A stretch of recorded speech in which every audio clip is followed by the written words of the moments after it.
So my name is Katie. I'm originally from New England, but I live in Austin, Texas, and I'm 26 years old as of September. What do you do for a living? I am an agency recruiter. Nice. What do you make a year?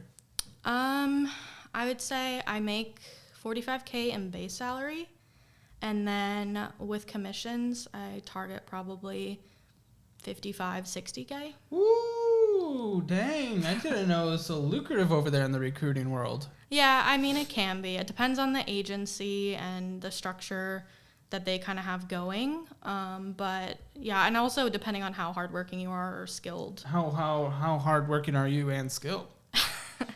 That's a good question. I feel like this time of year, it's very hard to even really make money in recruiting because it's like the slow season for hiring, but I'm pretty good. Like, I think 1 month I probably made almost $2,000, $2,500 in commission. But I mean, also it just depends because like pretty much every month I'll make like $500 without really putting in. Like, that's our shared pool of commission that we kind of. $2,500. How many jobs do you need to land? Obviously it depends on the job. They have to be like permanent positions, so they can't be contractors. I would say an average would be like 500 to 700. Yeah, depending on the job. Okay. So and also the time. I feel like the time to fill it also depends because it could take a month to fill that job, or it could take. I filled a job for like $900 in like a week. So. So post-taxes, probably like 75, 80, probably 75, right around there, depending. Say that again. Post-taxes, probably like 75 a year, 80,000 a year, after everything. That would be higher, right? What? 75K or 80K? I don't make that yearly, no. I make like 55 or 60. Post-taxes? Post-taxes. Because you said base pay 45 and then commission 55. Oh, no. So, okay. The total would be 55 to 60. I'm sorry, I didn't clarify that. That is very different than what I heard. No, I don't make 55K in commission. Oh, no. yeah, That would be sweet. That would be awesome. I would love that. Yeah, that'd be awesome if you made more after taxes than before taxes. I mean, there are like other recruiting jobs, like you could probably make that. Like tech recruiting or like high level recruiting, but I take back my excitement. Yeah, but I was kind of surprised. I was like, you know what, whatever floats your boat. If you want to be excited about it, that's fine. Yeah, no, less excited. Still good. Yeah. And I appreciate the grind behind it. Great base pay with that commission then, actually. Because the commission, that's not that crazy. So. $55,000 to $60,000. So now we're probably talking post taxes. What do you got, like 40, 45? Something like that a year. Something like that. We'll split the difference. Gotcha. Commission ebb and flows, monthly basis, but probably $3,500 post taxes on a monthly basis. I'd say around there because I pretty much make that $500 commission guaranteed every month because that's one that's like shared.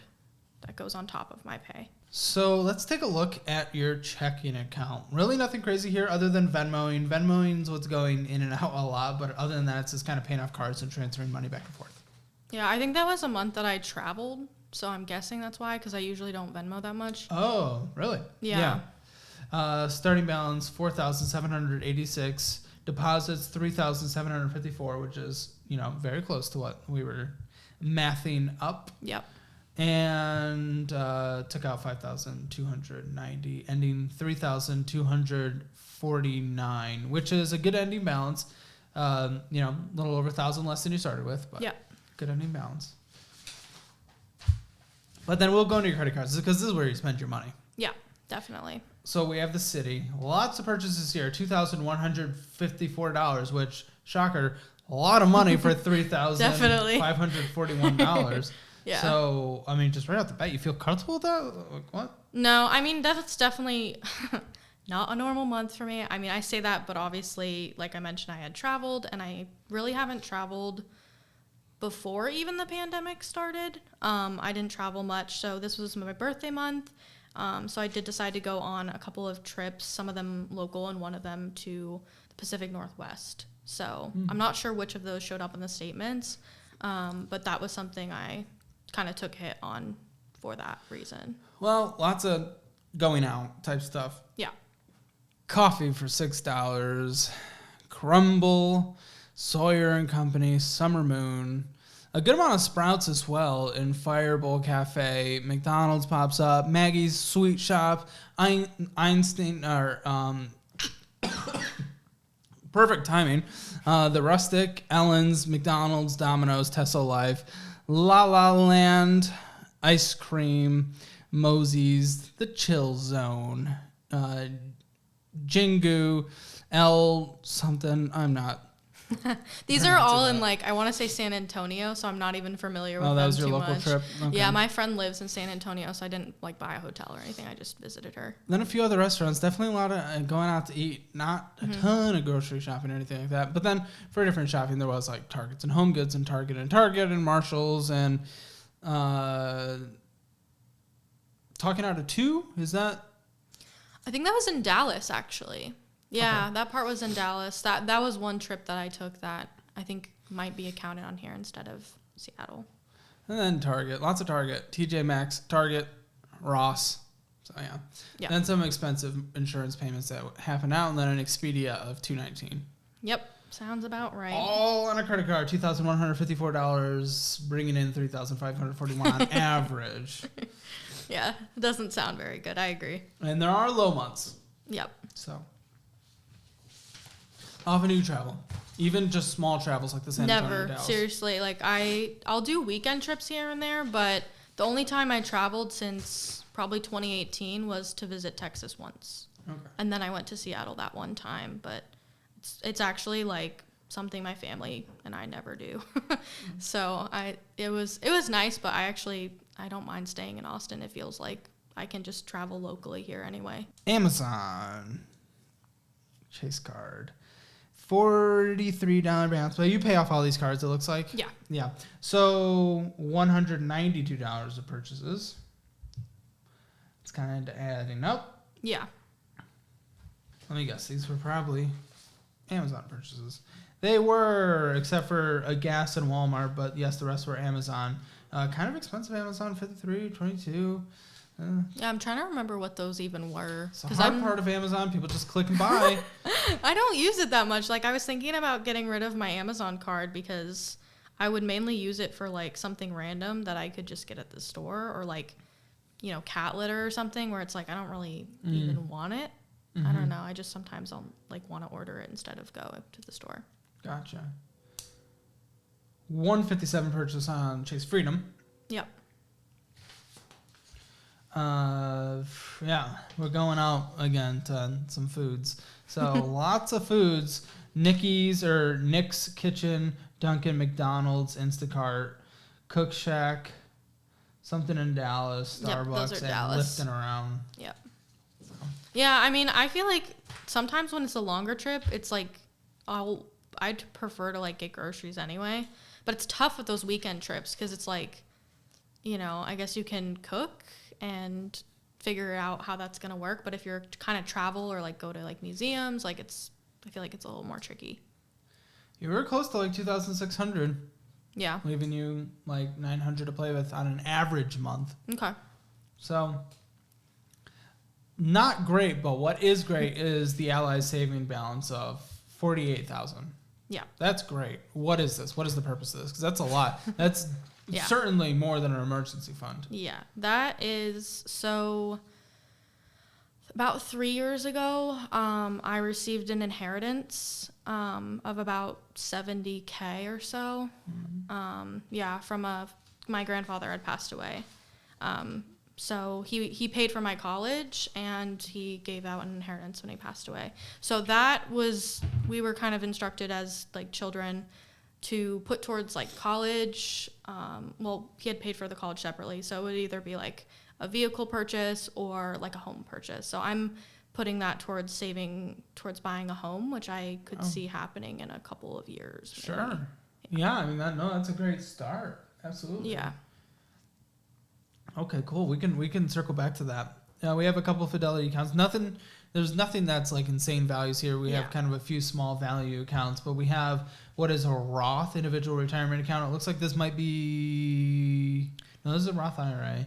$1,845. Yeah, there's an individual and a Roth, and I'm still trying to figure out because I think the individual is just like an investing account, and the Roth is one that you don't touch it. But I mean, either way, I'm not really planning on like doing a whole lot with those. They're just growth accounts. Right. Sure. Yeah. I mean, I would get this to $6,000 every year. Yeah. I really would. Yeah. And I think the only reason and that's actually one of the reasons I came on the show is like figuring out a strategy with that. Yeah. All right. I already have some ideas flowing through my head, but we'll get there at the end. So this is cool. Just some classic Fidelity funds. Good. Oh, Fidelity Government Money Market. SPAXX. Yeah, I try to do some like YouTube research on like what were the low fee like stable ones, but I don't really know a whole lot about the ins and outs. I don't know that fund specifically. I was actually really curious. Yeah, like I could probably send you. There's probably a YouTube link that I found or something that was like. Yeah, it's an extremely low risk, which is what I was kind of guessing. If this is what I think it is, I would actually prefer you switch this over to like something S&P 500 based. Yeah, and I'd be open to that. I mean, you don't need to be painfully low risk at 26. Well, yeah. No, it's more about like the fees that they charge you on the. Because I know there's certain ones where they'll charge fees or whatever. Yeah, but even with Fidelity, S&P 500, like the money you would make on that versus the fees you're saving on this. Yeah. Over the long term, like it's not. Yeah, depending on the account, I feel like some of them are higher than others, but that's just the basic research I've done, and also my brother like.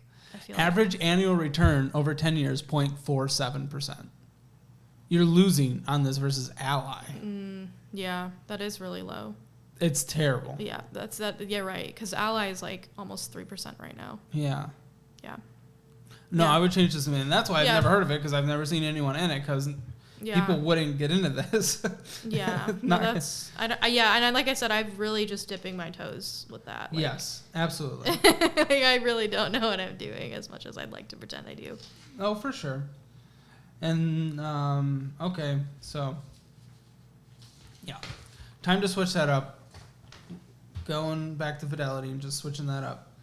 And then we'll max that out every year, but we'll circle back to that. Yeah. Robinhood, $286. Now, must have done some more YouTube research on this one because we're at... No? I think I just picked some random accounts, and that was definitely... Oh, that may as well be the same thing. Exactly, honestly. Yeah. No, that was like kind of petty money. And I wish I wouldn't have done those because it's not that I'm trying to take that money out, but it's like... I mean, obviously, it's just... so much more by financially.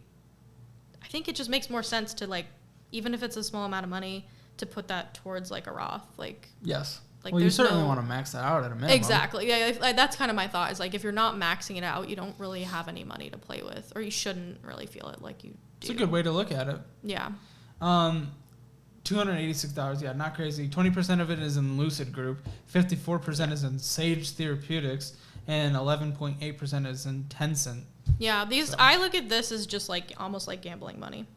And actually, I would be okay with $286 being that, but the fact that the Roth IRA is and I think the worst part, if I'm being honest, is like I think I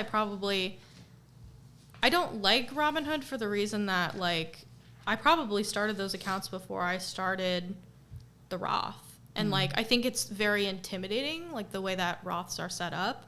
And like, you know, Robinhood is very good at marketing and advertising to young people, and I feel like it didn't get me because like I have a business degree, so I wasn't like fooled by it. But at the same time, it's like, how come it's so much easier to set up something that's more of just like gambling than like actually something that's gonna help you with retirement, for example. All right. But yeah, I see it that way now. Like I would honestly take those out if they had. Like well, is public in the same mindset? Yeah. See, now I'm struggling because we're like $800 in there, and the Roth was like what, $1,500? Yeah. So this portfolio is way out of balance now. Absolutely. No, I would completely agree with that. We're big interest in Disney and Pinterest and Tesla and Walmart. Yeah. No, I would agree with that. I don't think those were the best decisions that I've made. You can sell these and close these and just... Yeah, I think that's the thing is, like, I know they're down, so, like, waiting a year or so. Sunk loss. Yeah. Well, yeah, I wouldn't wait that long, but... And here's your regular IRA, which I wouldn't put money into this until you max out your Roth IRA. Yeah. Yeah. But $1,103. It does help balance out the portfolio a little more because... back to that government money market. I really need to do more research on that. I really wish I knew more. S&P 500, just bathe in its glory of its 10% return. Yeah. So is this the entirety of your financial situation? I'd say so. Do you have no debts? Don't think so, no. What's your current car situation? I bought a car last year. What is it? It's a BMW 330. How much was that? About $30,000. Grandpa?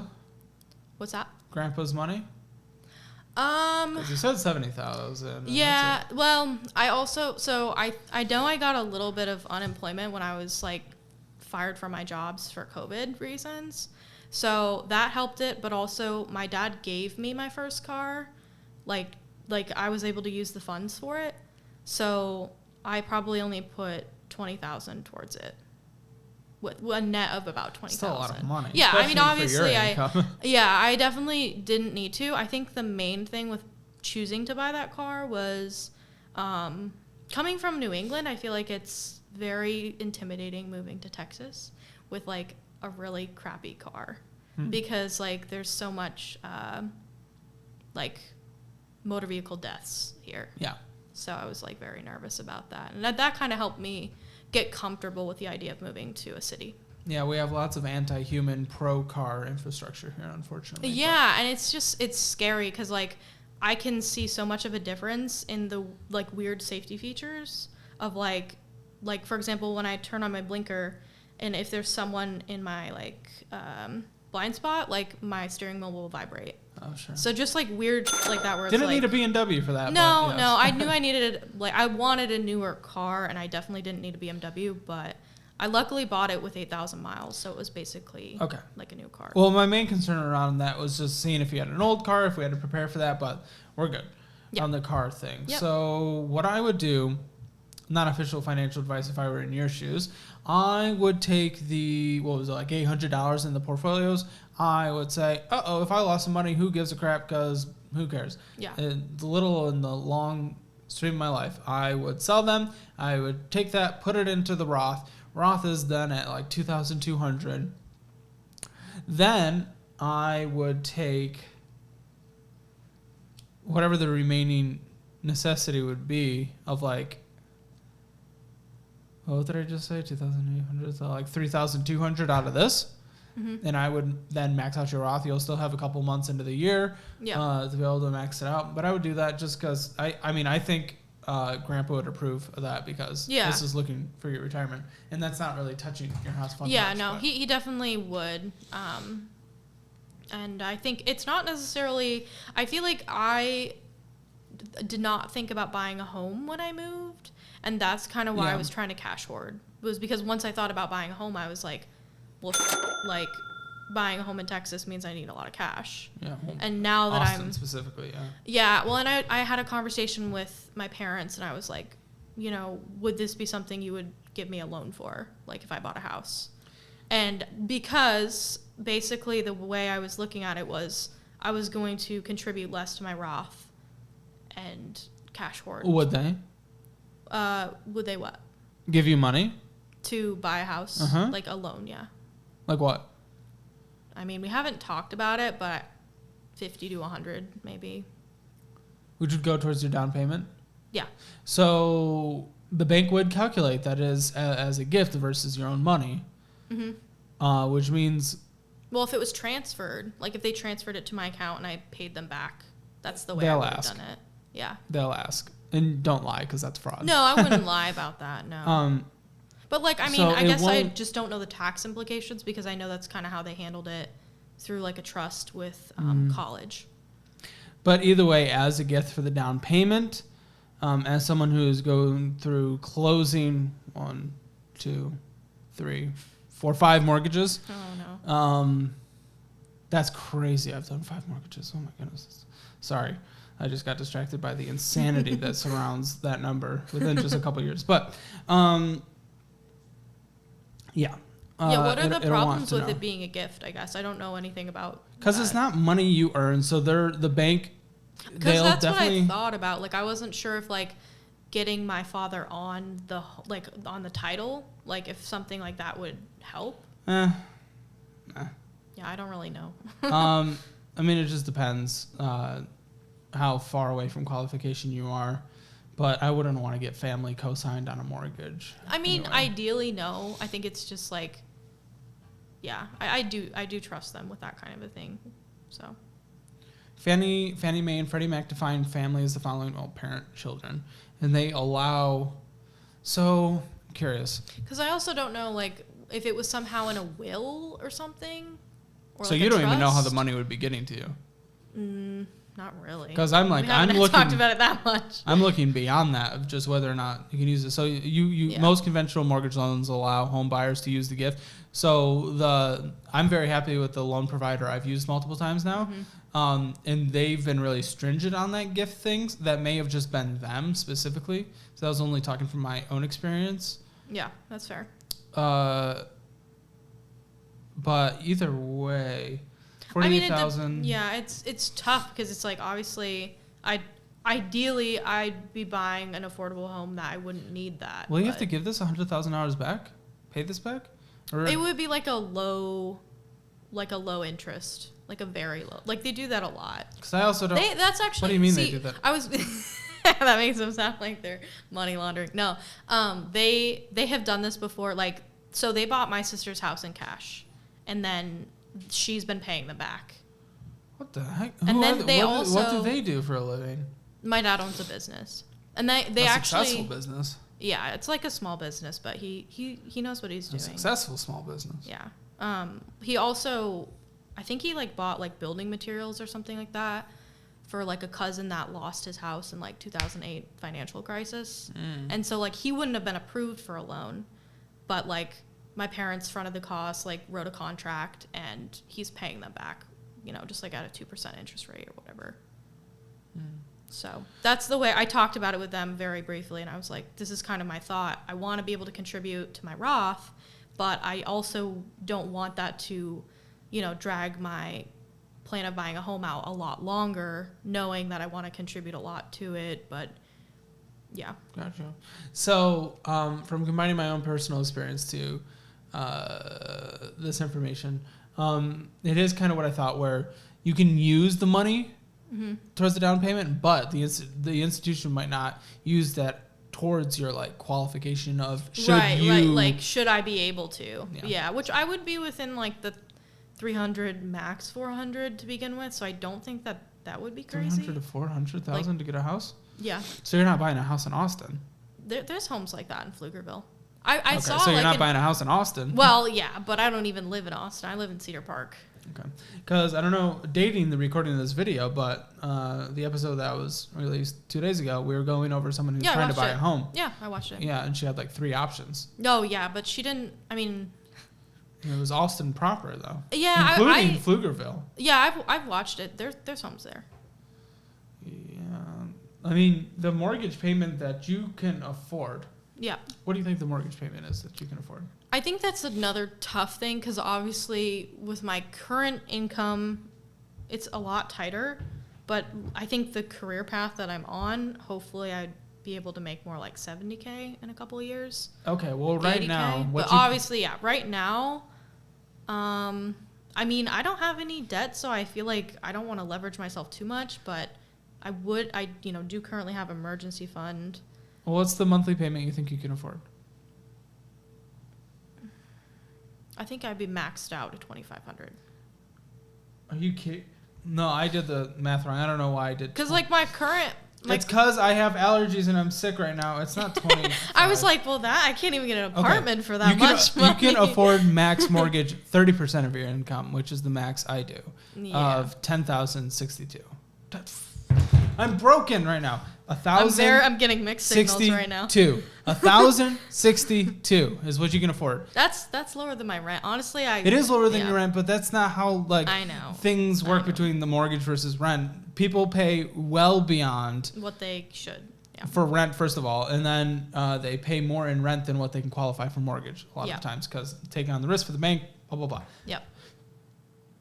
That's what you can afford for a solid financial future in your current income. So there's a few things that have to happen. You have to buy the home in cash because this is $1,000. I mean, that may as well be the property tax on just a normal house in Austin, honestly.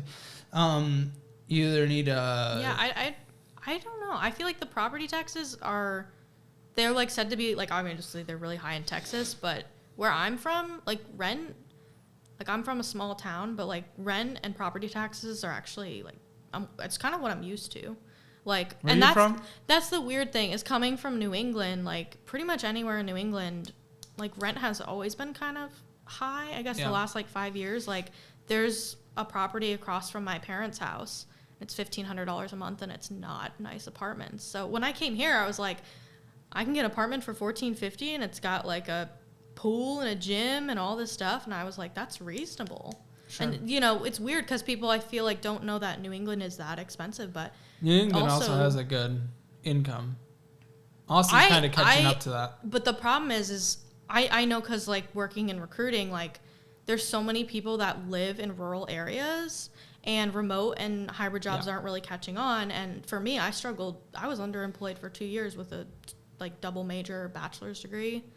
Like I think because like there wasn't a lot of marketing jobs. I was looking to get into marketing. And either way, you can afford really a house right now on your income. So there's a few things you'll have to do if you want to stay in the Austin metro. You'll need to get your income up to like $80,000 a year, or you need to put down like a 60% down payment, or you need to live on far outside the city. Yeah. Those are the options. Yeah. Yep. I think you're right. But what are you going to do? What are you actually going to do? So the first thing that you mentioned was transitioning my like Robinhood and public accounts into Roth IRA. I think that's a really good suggestion. And that makes me happy because it's something I wouldn't have even like thought of coming on the show. Because like I said, I mean, to me, that money is just like, it doesn't exist. But I think that that's like actually valuable to like something that I would do by the end of the year. Cause I don't even know if I'd want to completely max out my Roth. But I still have to mull that decision over, but I know I want to get more aggressive with it and focus on that more, even before the end of the year. And then you said I could consider with eventually buying a home, which I don't even know when that's going to happen. A good while, unless this family thing goes crazy. Yeah, and I think it's good information and feedback because, like I said, I mean, it could be like several years, and it depends how much the market crashes and where I want to buy, and like these are all just like good factors for me to like consider, because I also don't know how the approval process works. And like, how would they qualify what I'm able to afford? Is that how they qualify it? Like 30% is like what they consider like what? No, they'll or is that what like you consider like that's what basic personal finances suggest in order to have a good financial future, because that's already like the majority of your needs allocated would be towards your mortgage. But no, banks they'll let you spend your money. That is also the slippery slope that I do feel like, you know, you see on this show a lot.